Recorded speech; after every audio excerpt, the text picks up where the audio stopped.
Welcome to MHT Wrestling's first athlete highlight video. In our first video, we're going to talk about the legend Lee Moran, the first person to ever squat 1,000 pounds in competition.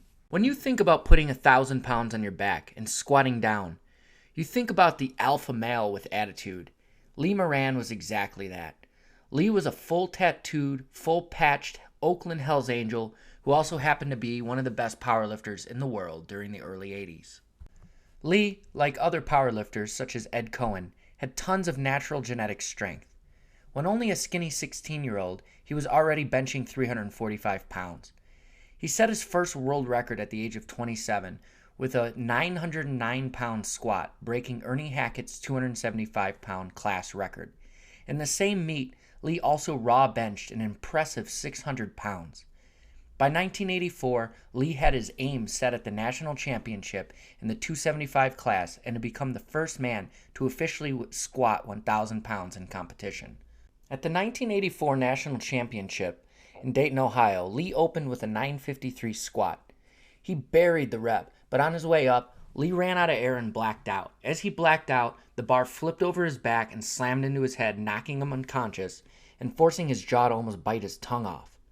Now unconscious, Lee had to be revived with smelling salts. After he came to, he was asked if he wanted to quit the meet, and he responded in Lee fashion, "No fucking way."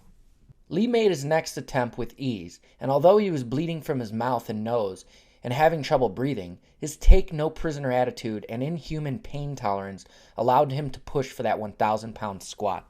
In the early 80s, there wasn't the plethora of equipment to choose from like there is today. And at 1,000 pounds, the bar collars needed to be flipped around to fit all the plates on the barbell.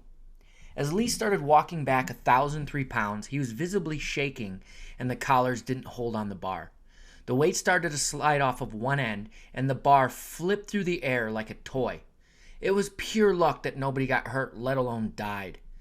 After things calmed down, Lee was given an option to redo a fourth attempt at 1,003 pounds. After being knocked out, almost biting off his tongue, and having 1,000 pounds project through the air off of his back, Lee decided for one more attempt. Lee walked back the weight, buried it deep, and grinded out the 1,003 pounds in front of 4,000 cheering fans. This was one of the many wild stories about Lee Moran. Another time, after a night of partying with his buddies, he and everyone else was intoxicated. At 1 a.m., the guys were near their gym, and Lee got the drunk idea to bench 620 pounds without any warm-ups while intoxicated. He told his buddy Art to load up the bar. At first, he tried to refuse for fear of his friend's safety, but when Lee locked the gym doors and proclaimed that nobody was leaving the gym if he didn't make the rep, he loaded up the bar at 620. Lee, intoxicated, unracked, and exploded up with the weight, got near the top. The bar slowed, but he grinded out 620 pounds without a warm-up while intoxicated. But that was just Lee.